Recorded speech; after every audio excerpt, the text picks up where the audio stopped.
Hello दोस्तों, कैसे हैं आप सब। आपका स्वागत है मेरे चैनल पर। और आज मैं आपको सुनाने वाली हूँ एक हास्य कथा। एक बार एक आदमी सूत काटने के लिए रुई लेकर जा रहा था। वह नदी किनारे सुस्ताने के लिए बैठ गया। तभी जोर की आंधी आ गई। आंधी में उसकी सारी रुई उड़ गई। अब आदमी घबरा गया कि अगर बिना रुई के मैं घर पहुँचा तो मेरी पत्नी मुझे बहुत नाराज़ होगी मुझसे।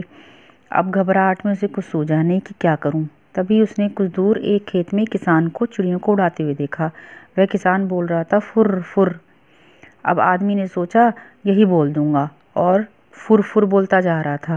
क्योंकि वह सब कुछ भूल जाता था, इसलिए वह रटता हुआ जा रहा था, फुर फुर। आगे एक चिड़िया मार चिड़िया पकड़ रहा था। आदमी की फुर फुर सुनकर उसकी सारी चिड़िया उड़ गईं। चिड़िया मार को बड़ा गुस्सा आया। वह आदमी से के ऊपर चिल्लाया। उसने उससे कहा, तुमने मुझे बर्बाद कर दिया, आगे से कहना पकड़ो पकड़ो।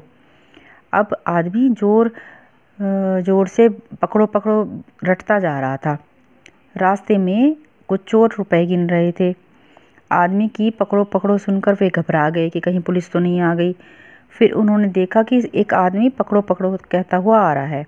उन्होंने उसे पकड़ लिया और बोले, क्या बक रहा है, तुझे कहना चाहिए इसको रखो ढेरों लाओ। अब वह आदमी यही कहता चला जा रहा था, इसको रखो ढेरों लाओ, इसको रखो ढेरों लाओ। जब उसके बाद वह ये कहता हुआ एक शमशान के पास से गुजर रहा था, तो वहाँ गांव वाले शवों को जला रहे थे। उस गांव में हैजा फैल गया था।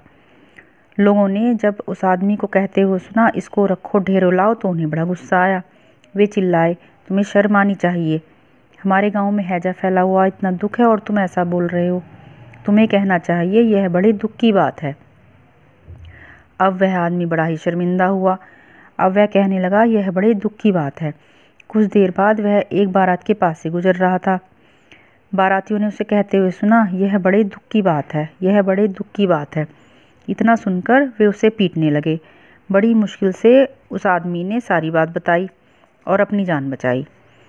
अब उन लोगों ने उससे कहा, अब तुम यह रटते हुए जाना, भाग्य में हो तो ऐसा सुख सबको मिले। अब वह आदमी यही रटता हुआ जा रहा था। इधर रात हो गई। घर से निकलते समय उसकी पत्नी ने उससे कहा था कि जहाँ रात हो जाए वहीं सो जाना। आदमी बहुत थक चुका था, इसलिए वह जहाँ पर था वहीं सो गया। अगले दिन जब वह उसके मुंह पर पानी पड़ा, तब वह हड़बड़ा कर उठा। आंखें खोली तो देखा ये तो उसका ही घर है और उसकी पत्नी ने उसके ऊपर पानी फेंका है। उसके मुंह से निकला, भाग्य में हो तो ऐसा सुख सबको मिले। तो दोस्तों, कैसी लगी आपको ये कहानी, कमेंट करके ज़रूर बताइएगा और चैनल को सब्सक्राइब ज़रूर कीजिएगा। चलिए फिर मिलती हूँ नई कहानी के साथ। बाय।